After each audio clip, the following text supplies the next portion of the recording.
Very good morning cadets. आज हम लोग इंग्लिश ग्रामर का एक ऐसा टॉपिक कवर करने वाले हैं जिसके किसी भी एग्ज़ाम में श्योर एंड सर्टन एक क्वेश्चन पक्का से पक्का है। अगर 5 अगर क्वेश्चन आते हैं एरर्स में या इम्प्रूवमेंट में, तो एक क्वेश्चन डेफिनेटली उसमें रहेगा इस सिंटेक्स पार्ट से। सिंटेक्स पार्ट आपके इंग्लिश ग्रामर का एक बहुत ही इंपॉर्टेंट पार्ट है।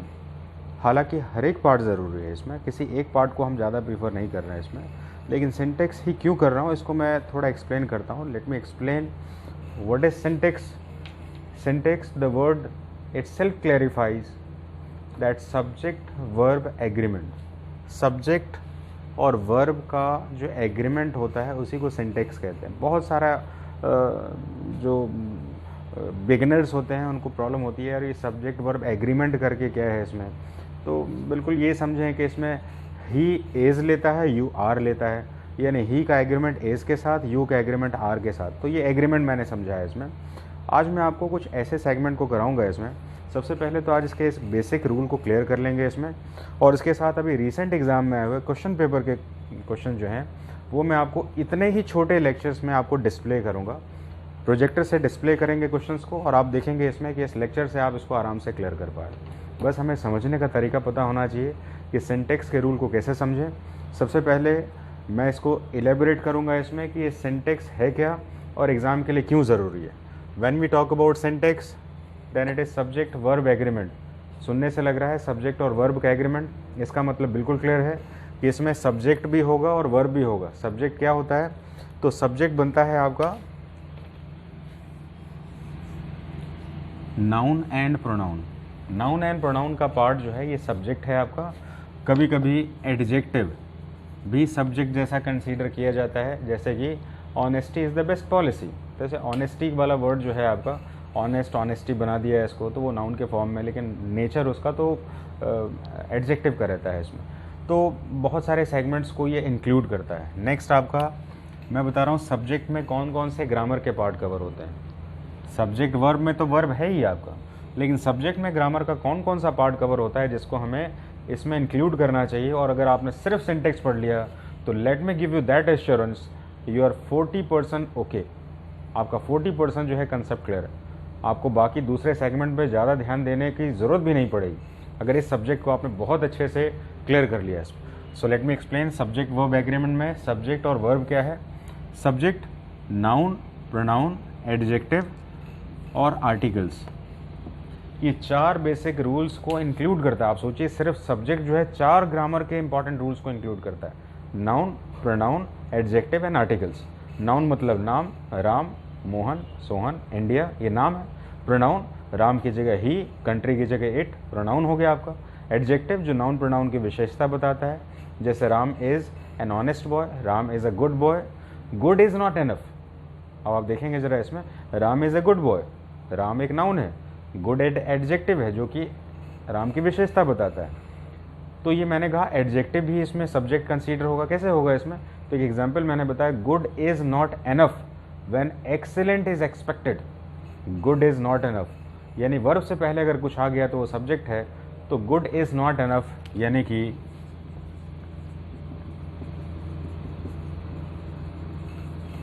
यहाँ पर देखें गुड है एक सब्जेक्ट और उसके बाद एक वर्ब है। दूसरा एक सेंटेंस में लेता हूँ, Ram is a good boy. आप मुझे बताइए ये यहाँ पर गुड एक एडजेक्टिव है, तो एडजेक्टिव यहाँ पर एक सब्जेक्ट भी तो है। तो जाहिर सी बात है कि सिंटेक्स में आपके एडजेक्टिव के रूल्स भी इंक्लूड हो जाते हैं और एग्ज़ाम के इस टॉपिक को थोड़ा सा वो बढ़ा देते हैं। सब्जेक्ट, नाउन के रूल्स, प्रोनाउन के रूल्स, एडजेक्टिव के रूल्स, आर्टिकल के रूल्स, इतने सारे रूल्स को इंक्लूड करते हैं इसमें, और इसके साथ हमारा सब्जेक्ट का रूल बनता है। तो मैंने आपको नाउन के रूल में राम बता दिया, प्रोनाउन में आपको राम की जगह पर ही बता दिया, एडजेक्टिव में आपको मैंने गुड बता दिया। गुड एक एडजेक्टिव भी है और गुड एक सब्जेक्ट भी है, वो मैंने एग्जांपल दिया। आप कहेंगे आर्टिकल कैसे हो गया, आर्टिकल तो अपना एक अलग आइडेंटिटी लेता है सब्जेक्ट के साथ, उसको कैसे हम कोरिलेट करें।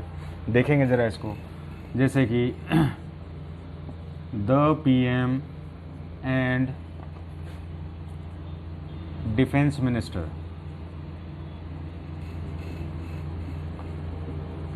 यहाँ पर देखिए subject 1, subject 2, S1 S2। Article एक, दो सब्जेक्ट को अगर एक आर्टिकल डिनोट करता है तो हमारा ये सिंगुलर माना जाता है। कैसे पता चला? क्योंकि आर्टिकल डिसाइड कर रहा है हमारा सब्जेक्ट को, यानी सब्जेक्ट पूरी तरह से आर्टिकल पर डिपेंडेंट है। अगर यहाँ पर ये दो subject, subject 1 PM, subject 2 defence minister, तो यहाँ पर अगर हम दोनों जगह आर्टिकल लगा दें the PM and the defence minister, तो ये दो अलग अलग सब्जेक्ट हो गए। अब यहाँ पर हो जाएगा ये प्लूरल वर्ब। आप बताइए कि जब हमने सब्जेक्ट चेंज नहीं किया, सिर्फ आर्टिकल ही चेंज किया और हमारा वर्ब चेंज हो गया, तो जाहिर सा बात है आर्टिकल हुआ कि नहीं हमारा सब्जेक्ट। तो आर्टिकल हमारे सब्जेक्ट को इन्फ्लुएंस करता है, यानी कि ग्रामर के हमारे 4 पार्ट्स मैंने एग्जाम्पल के साथ आपको बताया, ध्यान रखिएगा। इसमें नाउन है, प्रोनाउन है, एडजेक्टिव है और आर्टिकल है। नाउन में नाम, राम मोहन सीता कंट्री इंडिया ले सकते हैं। प्रोनाउन में उनकी जगह पर ही शी इट ले सकते हैं। एडजेक्टिव जो मैंने बताया कि Ram is a good boy, और आर्टिकल बताया कि अगर आर्टिकल हमारा एक लगता है दो सब्जेक्ट में, दो से ज़्यादा सब्जेक्ट में, तो एक ही सब्जेक्ट माना जाता है। सब्जेक्ट को भी आर्टिकल ही डिफाइन कर रहा है, और अगर अलग अलग आर्टिकल लगा तो वो सब्जेक्ट प्लूरल माना जाता है, जैसे कि हमने इस एग्जाम्पल में देखा। यानी कि 4 चैप्टर्स को मिला के हमारा सब्जेक्ट बनता है इसमें, और एक बेसिक इन्फॉर्मेशन मैंने आपको यहाँ पर शेयर किया है। ये देखिए, ग्रामर पढ़ने में एक बड़ा इंपॉर्टेंट सेगमेंट है। मैं क्लास में स्टूडेंट्स, आप सोचेंगे कि ये बातें जो है जनरली हम हर जगह सुनते हैं, इसमें मैं आपको बताऊं सबसे पहली ज़रूरी बात यह है कि a teacher should and must be a good student. सबसे इम्पॉर्टेंट बात आपको मैं बता रहा हूँ। देखिए, मैंने UPSC CDS एग्ज़ाम को जो है लंबे समय तक देखा हुआ है। Even 6 times I qualify my examination, लगातार किया है इसमें, और पिछले 17 सालों से इसी कैडर को पढ़ा रहा हूँ। मैंने कोई नई नॉलेज नहीं सीखी है, बस इस एग्जामिनेशन के ट्रेंड को चेंज देखा है।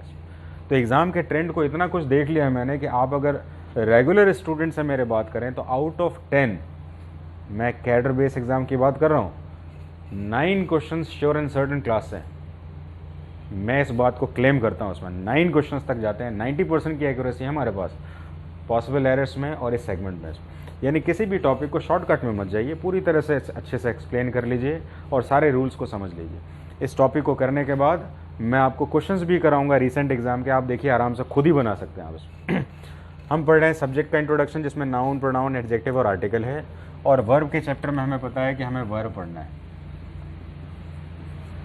वर्ब एक चैप्टर। तो ये अगर सब्जेक्ट वर्ब एग्रीमेंट देखा जाए तो ये कितना चैप्टर हुआ? ये एक्चुअली में 5 चैप्टर हुआ। 5 चैप्टर को मिलाकर आपका ये सिंटेक्स बनता है। तो कोई कहेगा कि नहीं मैं सिर्फ सिंटेक्स ही पढ़ूंगा, तो ये अपने आप में एक शॉर्टकट कंसेप्ट है, और शॉर्टकट कंसेप्ट से आप रिज़ल्ट को अचीव करने में आपको बहुत सारी प्रॉब्लम्स आ सकती हैं। तो हम लोग जो है सिंटेक्स की शुरुआत करते हैं। मुझे लगता है कि आपने सब्जेक्ट और वर्ब को समझ लिया होगा कि सब्जेक्ट वर्ब का एग्रीमेंट जो है आपको कराता है सिंटेक्स। ये एग्रीमेंट को समझाने के लिए एक चीज़ को समझ लेते हैं, जैसे कि राम इज़ और बॉयज़ आर। राम एक सिंगुलर सब्जेक्ट है तो ये वर्ब सिंगुलर ले रहा है। बॉयज़ एक प्लूरल सब्जेक्ट है तो ये प्लूरल वर्ब ले रहा है। यानी कि सब्जेक्ट का जो वर्ब है वो उससे एग्री करना चाहिए। If subject is singular, verb must be singular. If subject is plural, verb must be plural. इस बात को ध्यान रखें। एक सिंपल सा एग्जांपल है, इस एग्जांपल से बहुत सारे लोग समझ लेते हैं। और इस एग्जांपल को और शॉर्ट करें तो कैसे करेंगे इसको? बॉय इज़, यही बॉय यहाँ पर इज़ है और यही बॉयज़ यहाँ पर आर है। क्यों है? क्योंकि सिंगुलर है तो सिंगुलर वर्ब है, प्लूरल है तो प्लूरल वर्ब है। इसको आराम से हम समझ सकते हैं, एग्रीमेंट को समझ रहे हैं। ये पूरा सिंटेक्स का रूल जो है, चैप्टर जो है, ये बेसिकली सिर्फ 2 रूल्स के साथ चलता है। कोई बहुत ज़्यादा कहानी सुनने का कोई ज़रूरत नहीं। 2 रूल के साथ इसको एक्सप्लेन करेंगे इसमें सिंटेक्स के रूल को। Number 1, number of subject with number of verb. Number of subject with number of verb. Subject singular होगा तो वर्ब सिंगुलर, और सब्जेक्ट प्लूरल होगा तो वर्ब प्लूरल। तो यहाँ पर हम इसको क्या लिख सकते हैं इसमें? Singular subject, singular verb. और दूसरा rule, plural subject, plural verb. तो यहाँ पर हम देख रहे हैं रूल्स में, number of subject with number of verb में सिंगुलर सब्जेक्ट सिंगुलर वर्ब लेगा, प्लूरल सब्जेक्ट प्लूरल वर्ब को लेगा। दूसरा वाला सेगमेंट समझने में बहुत सारे कैडेट्स को परेशानी होती है, इसलिए मैंने ये चार्ट को बनाया हुआ। Person of subject with person of verb. ये person of subject with person of verb सुनने में थोड़ा सा अनकॉमन सा लगता है, तो एक काम करते हैं, पूरे सब्जेक्ट का एक चार्ट देखते हैं। ये सब्जेक्ट चार्ट कहते हैं इसको। सब्जेक्ट चार्ट को डिफाइन किया जाता है 3 अलग अलग पर्सन में, person 1 person, 2 person, 3rd person. First person, second person और third person nature wise separate होते हैं। फर्स्ट पर्सन का सेपरेशन स्पीकर, फर्स्ट पर्सन जो भी होगा वो स्पीक करने का काम करता है, इसको उसको स्पीकर सब्जेक्ट कहते हैं। सेकंड पर्सन लिसनर का काम करता है, सुनने का काम करता है, इसलिए इसको लिसनर सब्जेक्ट कहते हैं। थर्ड पर्सन आपका एब्सेंटी होता है, यानी कि जो सब्जेक्ट के स्पीकर और लिसनर में पार्टिसिपेट नहीं करता, इसलिए इसको एब्सेंटी भी कहते हैं। I am speaking to you, I बोल रहा है, यू सुन रहा है, तो आई ने बोला यू से, तो वो सुनने और बोलने वाला काम हो रहा है। अबाउट हिम, हिम यानी कौन, जो लिसन कर, जो जिसके बारे में बात कर रहा है। I am speaking to you about Ram, Ram कौन, जिसके बारे में बात कर रहा है। तो यहाँ से ये क्लियर हो जाएगा। फर्स्ट पर्सन आई और वी होगा, सेकंड पर्सन यू होगा, third person he, she, it, name और दे होगा। इनके नेचर वाइज जो है स्पीकर, लिसनर और एब्सेंटी, ये 3 नेचर के हिसाब से पर्सन का डिवीजन किया गया है। इंग्लिश ग्रामर में ये डिवीजन है इसमें। तो अब आप कहेंगे person of subject with person of verb का क्या मतलब हुआ, person of subject with person of verb क्या मतलब हुआ। जरा एक काम करते हैं, एग्जाम्पल देखें और इसको समझने की कोशिश करें। I am a student, you are a student, he is a student. अब आप बताइए मुझे कि आई, यू और ही सिंगुलर है कि प्लूरल है। आप कहें कैसे पता करेंगे, बिल्कुल पता कर सकते हैं। आई एक स्टूडेंट है, यू एक स्टूडेंट है, ही एक स्टूडेंट। अब आप बताइए आई, यू और ही क्या है, एक स्टूडेंट क्या होता है, सिंगुलर होता है। तो ये तीनों ही सिंगुलर हैं। लेकिन आप देखिए वर्ब क्या है इनका, इनका वर्ब डिफरेंट है। तीनों ही सिंगुलर, एक स्टूडेंट होने के बाद भी ये डिफरेंट वर्ब ले रहे हैं। क्यों ले रहे हैं, क्योंकि आई फर्स्ट पर्सन है, यू सेकंड पर्सन है और ही थर्ड पर्सन है। यानी सब्जेक्ट वर्ब एग्रीमेंट जो है 2 नियमों से चलता है। It carries 2 different rules. Number 1 rule, number of subject with number of verb singular होगा। Ram, boy is, boys are. Number of subject with number of verb, पहला रूल जो कि हमने एग्जाम्पल में दिया था। लिख दे रहा हूँ मैं आपको, ये सिंगुलर का बॉय इज, आगे आप प्लेइंग कुछ भी लगा सकते हैं और नीचे लिख सकते हैं बॉयज आर, आगे आप कुछ भी लगा सकते हैं, प्लेइंग या रीडिंग कुछ भी लगा सकते हैं। यानी singular subject singular verb, plural subject plural verb को लेता है। ये हमारा रूल हो गया पहला। दूसरा rule, person of subject with person of verb. अब पर्सन ऑफ सब्जेक्ट में सिंगुलर प्लूरल फर्क नहीं पड़ता है, क्योंकि यहाँ तीनों सेंटेंस तो सिंगुलर ही हैं। I am a boy, you are a boy, he is a boy या स्टूडेंट, ये तीनों सिंगुलर है। कैसे पता चला सिंगुलर है, क्योंकि ए वर्ड सिंगुलर के लिए यूज होता है। आर्टिकल ए का यूज सिंगुलर के लिए यूज होता है, और तीनों ही a student a student a student singular है। लेकिन वर्ब डिफरेंट है। तो क्यों डिफरेंट है, क्योंकि ये तीनों ही सब्जेक्ट, ये तीनों डिफरेंट पर्सन के हैं। तो person of subject with person of verb he 2 rule से आपका सब्जेक्ट वर्ब सिंटेक्स का रूल बनता है। उम्मीद करता हूँ आपको सबसे इंपॉर्टेंट ये बेस समझ में आ गया हो। इसको समझने में बहुत सारे स्टूडेंट बहुत सारा समय ले लेते हैं इसमें। तो हम यहाँ पर इस चार्ट के साथ आप इसको कर सकते हैं। आप इसको स्क्रीनशॉट लें और अच्छे से बाद में इसको लिख लीजिएगा। अब हम बात करेंगे सब्जेक्ट चार्ट तो समझ लिया इसमें। अब एक ऐसा रूल जिससे कि हमारे एग्जाम के बहुत सारे क्वेश्चंस, मेरे हिसाब से 30-40% क्वेश्चन जो है एग्जाम के सिंटेक्स के सिर्फ इतने से क्लियर होंगे। आप देखिएगा जरा, मैं बाद में शॉर्ट अभी कुछ क्वेश्चंस करा रहा हूँ। सब्जेक्ट्स का एक्सप्लेनेशन कैसे करें, सब्जेक्ट के एक्सप्लेनेशन को हम देखेंगे। सिंगुलर सब्जेक्ट होगा, प्लूरल सब्जेक्ट होगा, या तो वो सब्जेक्ट होगा सिंगुलर या होगा प्लूरल। तो जो सब्जेक्ट सिंगुलर होगा उसको हम ही, शी, इट, नेम कहेंगे। इस चार्ट के हिसाब से ही, शी, इट, नेम को ही सिंगुलर सब्जेक्ट कहेंगे। ही सिंगुलर है, शी सिंगुलर है, इट सिंगुलर है, नेम में आप राम, मोहन, सीता, गीता, मोहन को ले सकते हैं। और बाकी सब आपके प्लूरल सब्जेक्ट्स हैं जिसको मैंने चार्ट में लिखा है। सिंगुलर ही, शी, इट और नेम है आपका। प्लूरल सब्जेक्ट जो होगा जिसमें एस और ईएस और आईएस लगेगा उसको प्लूरल सब्जेक्ट कहा जाएगा। नाउन का चैप्टर है, उसको हम इसको इंक्लूड नहीं करेंगे अभी। सिर्फ कॉमन सा कंसेप्ट लेते हैं सिंटेक्स का, जिससे हम क्वेश्चंस कैसे बना लें। बिगिनर्स हैं, कैसे समझें और कैसे बहुत सारे क्वेश्चंस को बिना ज़्यादा समय गंवाए हम अपने क्लियर क्वेश्चंस को कर लें। तो हम देख रहे हैं इसमें जब सब्जेक्ट के साथ एस, ई एस और आई एस लगता है वो प्लूरल बन जाता है। एग्जाम्पल देख रहा हूँ, बॉय में एस तो बॉयज़ हो गया, प्लूरल हो गया। बेंच में ई एस लग गया तो बेंचेस हो गया। कंट्री में आई एस लग गया तो कंट्रीज़ हो गया। यानी कि प्लूरल बनाने में सब्जेक्ट को एस और आई एस का रूल चलता है। ये आपका नाउन चैप्टर के रूल के साथ है। हमें तो पता है कि सिंटेक्स अगर पढ़ेंगे आप इसमें तो नाउन, प्रोनाउन, एडजेक्टिव, आर्टिकल का रूल इंक्लूडेड है। तो यहाँ पर हमने सब्जेक्ट को पढ़ने की कोशिश की कि सब्जेक्ट कौन सा है और प्लूरल कौन सा है और सिंगुलर कौन सा है। अब हम देखते हैं कि वर्ब को सिंगुलर और प्लूरल कैसे मानते हैं। वर्ब को सिंगुलर और प्लूरल कैसे मानते हैं, तो सबसे पहले सिंगुलर वर्ब में जब जाएंगे इसमें तो वो उसकी सबसे विशेषता ये रहती है कि वो अपने साथ एस और ई एस कैरी करता है। ये बड़ा ही अल्टर सा रूल है, कन्फ्यूज़न क्रिएट करता है। सब्जेक्ट में एस और ई एस लग गया तो ये बन जाता है प्लूरल। आप देखेंगे ये प्लूरल सब्जेक्ट होने के लिए एस और ई एस की डिमांड है। लेकिन जहाँ पर वर्ब सिंगुलर होगा उसके साथ एस और ई एस की डिमांड, यानी कि सब्जेक्ट प्लूरल बनाने के लिए एस लगाना है और वर्ब को सिंगुलर बनाने के लिए एस और ई एस लगाना है, एक दूसरे को ऑपोजिट है। तो यहाँ पर अगर हम एस और ई एस के साथ एग्जाम्पल देखें तो रन में एस लगा दें तो रन्स बन जाए, गो में लगा दें ई एस तो गोज बन जाए। दूसरे कौन कौन से सिंगुलर माने जाते हैं वर्ब, उसको ज़रा समझ लें। यहाँ पर एक छोटा सा नोट ले लें, वर्ब का सिंगुलर फॉर्म हमेशा ही प्रेजेंट टेंस में ही होगा। पास्ट टेंस में इसका सिंगुलर प्लूरल फॉर्म कंसीडर नहीं होता है। सिर्फ कुछ एक्सेप्शंस हैं वाज वर्ब का, बाकी सब में ये हमेशा ही एक जैसे बिहेव करते हैं।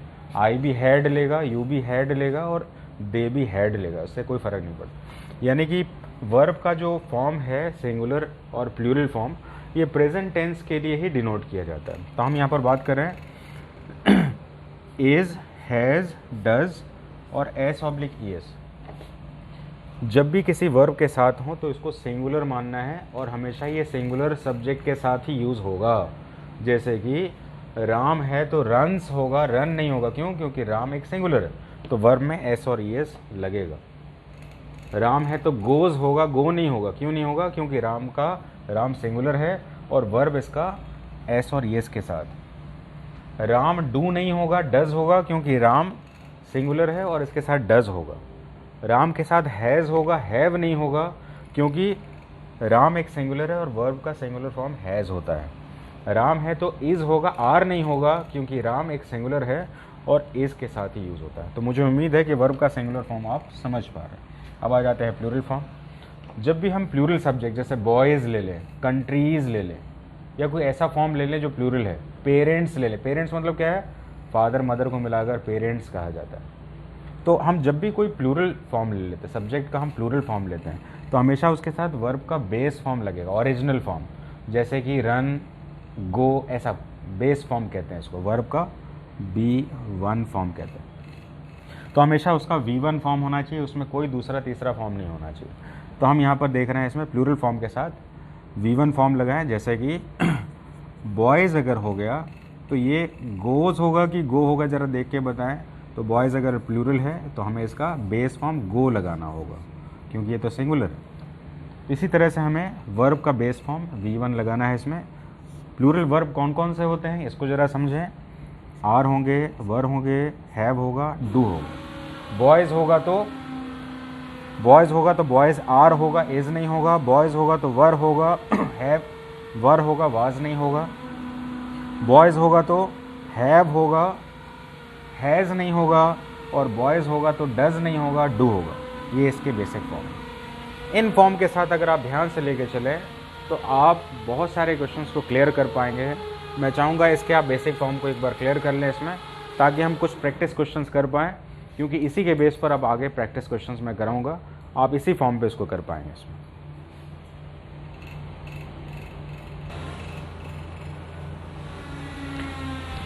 देखिए, मुझे उम्मीद है कि आपको जो है ये विजुअल्स बहुत क्लियर दिख रहा होगा। इसमें हम सब्जेक्ट वर्ब एग्रीमेंट और उससे रिलेटेड कुछ बातें करेंगे इसमें। तो अगर आप इस विजुअल को देखें इसमें, तो her parents has not permitted her to go marry Sunil no error. Exam का क्वेश्चन है आपका ये आपका जो है एग्ज़ाम में पूछा गया क्वेश्चन है, जिसको हमने एक बड़ा सेगमेंट बनाया है। ये प्रोजेक्टर से जो है आपको एक बड़े उसमें दिख रहा होगा, मुझे लग रहा है इसमें। तो आप मुझे बताइए, हर पेरेंट्स, यहाँ हर पेरेंट्स एक सब्जेक्ट है। पेरेंट्स वर्ड में आप मुझे बताइए कि पेरेंट सिंगुलर है कि प्लूरल है? पेरेंट्स यानी माँ और बाप को मिलाकर पेरेंट्स होता है। तो जब ये हर पेरेंट्स हो गया तो यहाँ पेरेंट्स के साथ वर्ब का फॉर्म कौन सा होगा, आप इसको देखिए। ये पेरेंट्स यहाँ पर प्लूरल है, तो यहाँ पर ये वर्ब जो है हैज़ है। हमने अभी क्या पढ़ा था, सब्जेक्ट अगर प्लूरल होगा तो वर्ब क्या होगा, प्लूरल ही होगा ना, तो ये हैज़ गलत हो गया। एग्जाम में एक बहुत ही ईजी सा क्वेश्चन आप आराम से अचीव कर सकते हैं। देखिए मैं अलग अलग क्वेश्चंस के लेवल करा रहा हूँ इसमें, तो सबसे ईजी क्वेश्चन के फॉर्मेट के देखिए, हर पेरेंट्स हैज़ की जगह पर हैव होगा। क्यों? क्योंकि पेरेंट्स प्लूरल सब्जेक्ट है और उसके साथ वर्ब का जो एग्रीमेंट होगा, हम सिंटेक्स पढ़ रहे हैं, तो वो प्लूरल ही होगा, तो हैज़ की जगह पर हैव वाला ऑप्शन करेक्ट हो जाएगा आपको।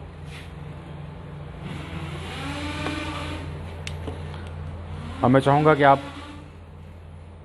दूसरे क्वेश्चन को देखें। दूसरा क्वेश्चन भी बहुत इजी है आपका। दूसरा क्वेश्चन देखें आप जरा इसमें, emperor Ashoka have conquered before he embraced Buddhism, no error.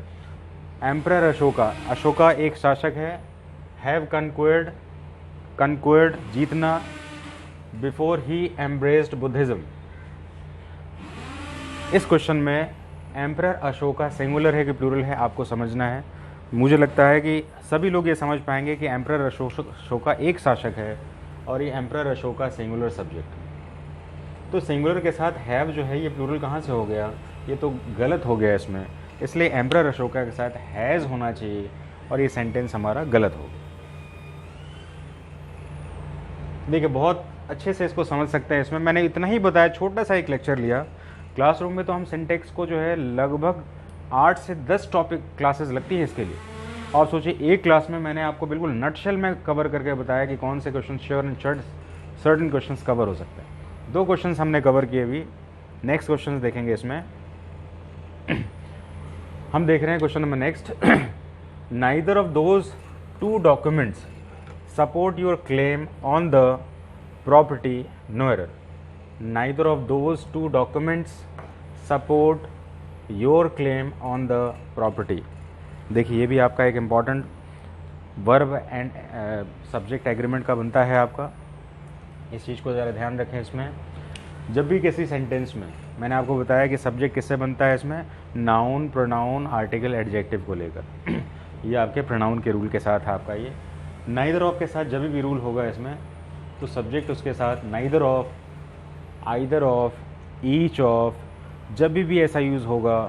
देखिए 3 वर्ड बताया मैंने, neither of, either of, each of, any one of, जब भी यूज़ होगा, नन ऑफ, जब भी यूज़ होगा उसके साथ ये अगर सब्जेक्ट है तो प्लूरल हमारा सब्जेक्ट यूज़ होगा।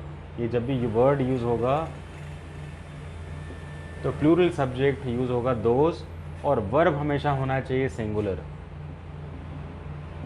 देखिए कैसे सीखने का तरीका है इसमें, सब्जेक्ट वर्ब एग्रीमेंट में neither of, either of, each of, any one of, none of, जब भी यूज़ हो, आप ध्यान से बार बार सुन लीजिएगा, सारे वर्ड्स क्लियर होने चाहिए।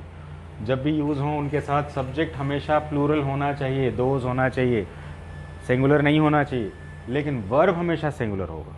आप बताइए कि सपोर्ट सिंगुलर वर्ब है कि प्लूरल वर्ब है? प्लूरल वर्ब है। क्यों? क्योंकि सिंगुलर बनाने के लिए हमें एस और ईएस लगाना पड़ता है, अभी हमने कुछ देर पहले पढ़ा। तो यहाँ पर neither of those 2 documents, support की जगह पर सपोर्ट्स हो जाना चाहिए था, और ये इस एग्ज़ाम का एरर पार्ट है आपका। सिंटेक्स का रूल है, सब्जेक्ट और वर्ब में ये सिंगुलर का फॉर्म यूज़ होना चाहिए। तो हम इस एडवांस एरर को देख रहे हैं, धीरे धीरे मैं आपके रूल्स को एडवांस करूँगा इसमें। अब आप देखिए एक थोड़ा सा बहुत अच्छा सा क्वेश्चन है इसमें, ये सारे भी रीसेंट एग्जाम के जो हैं, पिछले 2019 में पूछे गए क्वेश्चन हैं अलग अलग एग्जाम में। आप her knowledge of Indian languages are far beyond the common, full stop. 4 options हैं जिसमें आपको सही करना है। अब आप मुझे बताइए क्वेश्चन का मतलब क्या हुआ। Her knowledge of Indian languages, confuse करने के लिए लैंग्वेजेस दिया हुआ है, लेकिन हमें सब्जेक्ट ढूंढना है कि सब्जेक्ट है कौन सा। मेजॉरिटी ऑफ स्टूडेंट्स की परेशानी है कि सब्जेक्ट ढूंढ नहीं पाते हैं, और उसके बाद के ऑक्सिलरीज में या बाद के एडिशनल फ्रेजेस में वो अपने सब्जेक्ट को ढूंढ लेते हैं। सब्जेक्ट को ध्यान रखें, हर नॉलेज ऑफ इंडियन लैंग्वेजेस, यहाँ पर हर नॉलेज उसका, लड़की, हर लड़की के लिए होता है, फीमेल के लिए होता है इसमें। तो हर नॉलेज ऑफ इंडियन लैंग्वेजेस जो है, इसमें कन्फ्यूज़न आपको ये है कुछ लोगों को कि लैंग्वेजेस को हमें माने सब्जेक्ट कि नॉलेज को माने। तो बिल्कुल सिंपल सी बात है ना, यहाँ पर हमें बात करनी है इसमें, हर नॉलेज हमारा है सब्जेक्ट। बात तो इसका फ्रेज है, बात तो ये फ्रेज है, सब्जेक्ट को जो बाद में एक्सप्लेन करता है वो फ्रेज पार्ट है आपका, तो हम फ्रेज को नहीं बात कर रहे। सब्जेक्ट तो हमारा हर नॉलेज है। और नॉलेज मुझे बताइए, नाउन के पार्ट से ये एरर है आपका, नॉलेज अनकाउंटेबल है और अनकाउंटेबल हमेशा सिंगुलर सब्जेक्ट लेगा। नॉलेज अनकाउंटेड है, नॉलेज को गिना नहीं जा सकता है। और सभी को पता होना चाहिए कि जब अनकाउंटेबल नाउन यूज़ होता है तो उसके साथ वर्ब सिंगुलर होना चाहिए, ध्यान रखेंगे। अच्छा, वाटर के साथ इज है कि आर है? इज है। एयर के साथ इज है, आर है? इज है। क्यों? अनकाउंटेड है। When the subject is uncounted then singular verb should be use. हर नॉलेज यहाँ पर सब्जेक्ट है और हर नॉलेज को बाद में ये फ्रेज से एक्सप्लेन किया गया है। और यहाँ पर ये आर, हर नॉलेज तो अनकाउंटेड है और अनकाउंटेड हमेशा सिंगुलर होता है, इसलिए यहाँ पर आर गलत हो जाएगा, इज का यूज़ करना होगा। ये नाउन चैप्टर का एरर है क्योंकि सिंटेक्स आपका noun, adjective, article, noun, pronoun, adjective, article को मिलाकर सब्जेक्ट है। तो ये नाउन के पार्ट से बहुत आसान सा रूल है, अगर आप क्लास के रूल को ध्यान से समझे ईजिली बना सकते हैं। मैं इसके साथ इसके और हायर एग्जामिनेशंस के जो क्वेश्चंस हैं उनको भी डील कर रहा हूँ अभी, जिनको समझने में बहुतों को प्रॉब्लम आई है। 2019 का भी जो क्वेश्चंस मैं भी ले रहा हूँ, ज़रा ध्यान से देखिए। इस क्वेश्चन को ज़रा ध्यान से देखिए। कंपाउंड कॉम्प्लेक्स स्ट्रक्चर का बना हुआ सेंटेंस है ये। There come a time when you have to choose between turning the page and closing the books. Option को ज़रा ध्यान से अभी नहीं देखें, आप स्क्रीनशॉट लेके बाद में इसको ऑप्शन को देखते रहिएगा। मैं इसको समझा दूँ पहले थोड़ा सा। देयर कम ए टाइम, अच्छा ए आर्टिकल जब भी यूज़ होगा तो सब्जेक्ट क्या होगा? ए होगा तो एक होगा, और एक है तो सिंगुलर है। अब मुझे बताइए, अगर ए सिंगुलर है तो इससे पहले इसका वर्ब यूज़ किया गया। सेंटेंस का फॉर्मेशन कुछ कुछ ऐसे होता है कि जिसमें वर्ब का यूज़ पहले किया जाता है। तो देयर कम ए टाइम, तो ये ए टाइम अगर सिंगुलर है तो कम यहाँ पर सिंगुलर है कि प्लूरल है? प्लूरल है। क्यों?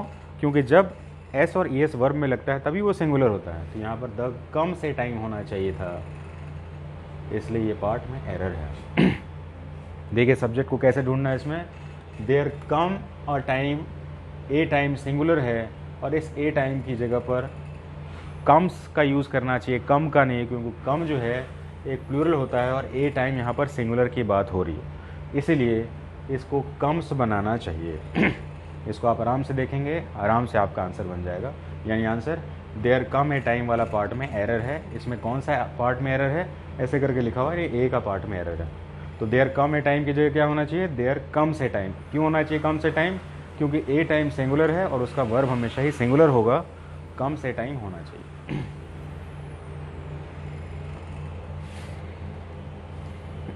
एडुकेशन। अब नेक्स्ट क्वेश्चन देखें जरा, ये भी बहुत अच्छा इंटरेस्टिंग क्वेश्चन है, पिछले साल पूछा गया क्वेश्चन है ये।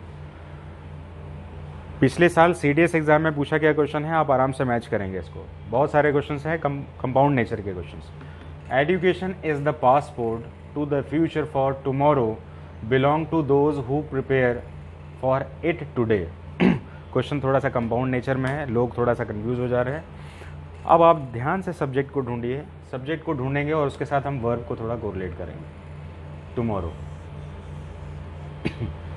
Education is the passport to the future, comma for tomorrow. Tomorrow वाला जो सेगमेंट है उसके बाद देखिए क्या लगा है, बिलोंग। अब मुझे बताइए, कल, कल सिंगुलर मानते हैं कि प्लूरल मानते हैं? टुमारो इज सिंगुलर और plural? Yes, tomorrow is singular. Tomorrow singular है, कल सिंगुलर है, और कल सिंगुलर है तो यहाँ पर ये बिलोंग वर्ब जो लगा हुआ है ये प्लूरल है कि सिंगुलर है? ये प्लूरल है। क्यों प्लूरल है ये? क्योंकि एस और ई एस लगने से ही वर्ब सिंगुलर होगा। तो बिलोंग की जगह पर यहाँ पर बिलोंग्स लग जाना चाहिए और इसको हमें सिंगुलर बनाना चाहिए। इसलिए आंसर में एरर पार्ट क्या हो जाएगा? For tomorrow belong to those की जगह पर बिलोंग्स टू दोज, ये पार्ट का एरर इसको बनाना है। सिंगुलर सब्जेक्ट सिंगुलर वर्ब का आपका पार्ट बनता है इसको।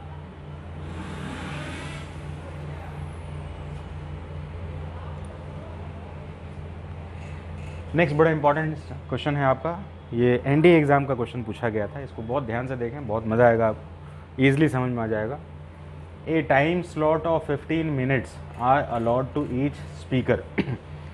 ए time slot of 15 minutes, a time slot. जब भी आर्टिकल ए का यूज़ होता है, मैंने पहले ही बताया आपको, सब्जेक्ट मतलब होता है आपका noun, pronoun, adjective, article.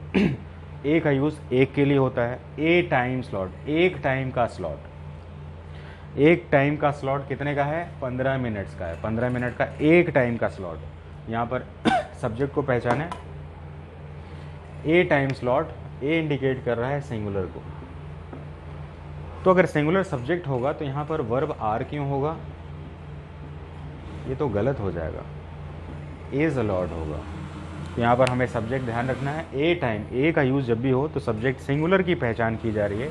A time slot of 15 minutes, 15 minute का एक टाइम स्लॉट है। एक टाइम स्लॉट 15 मिनट का। ए टाइम स्लॉट ऑफ 10 घंटे का भी हो सकता है, 100 आवर्स का भी हो सकता है, लेकिन 100 आवर्स को क्या मान रहे हैं? एक टाइम स्लॉट होता है। तो एक सिंगुलर है और इसके साथ सिंगुलर वर्ब यूज़ हो रहा है, इसलिए हमें सब्जेक्ट सिंगुलर होने पर सिंगुलर वर्ब का ही यूज़ करना है। इस तरीके से हमारा सिंटेक्स के रूल को हम समझ सकते हैं। मुझे उम्मीद है कि आपने सारे क्वेश्चंस को ध्यान से रखा होगा। इसमें आपने अगर ध्यान थोड़ा सा फास्ट चल रहा है इसमें, तो आप उसको रोकिए, पॉज करिए और उसको अच्छे से देखिए कि लिखा क्या हुआ है। आप आराम से आंसर को कर पाएंगे। इसके जो मैंने स्टार्टिंग रूल्स बताए हैं, उस रूल को थोड़ा सा अच्छे से स्टडी कर लीजिएगा। हालांकि वो रूल्स हैं जो कि सबसे इम्पॉर्टेंट आपके बिगिनर्स के लिए रूल होते हैं। इसमें सिंटेक्स के लिए क्लास में लगभग 8 से 10 क्लासेस लगती हैं हमारी। मैंने एक क्लास में आपको ऐसे रूल्स बताए जिससे मैक्सिमम क्वेश्चन सॉल्व हो। आने वाली क्लासेस में आपके बहुत सारे रूल्स ऐसे ही सॉल्व होने वाले हैं। तो जो भी हमारे न्यू स्टूडेंट्स जुड़ रहे हैं अभी, मैं उनसे चाहूँगा इसमें कि आप हमारे वीडियोज़ के साथ जुड़े, उसको सब्सक्राइब सबसे पहले करिएगा, क्योंकि बहुत सारे वीडियोज़ अलग अलग भाग में स्कैटर्ड होते हैं और आपको पता नहीं चल पाता। तो सब्सक्राइब करने से क्या होगा, आपके सारे वीडियोज़ एक साथ आ जाएंगे और आने वाले समय में और इम्पॉर्टेंट सेगमेंट्स के लेक्चर्स और ऐसे ही प्रैक्टिस आपको मिलने वाली है। Okay boys.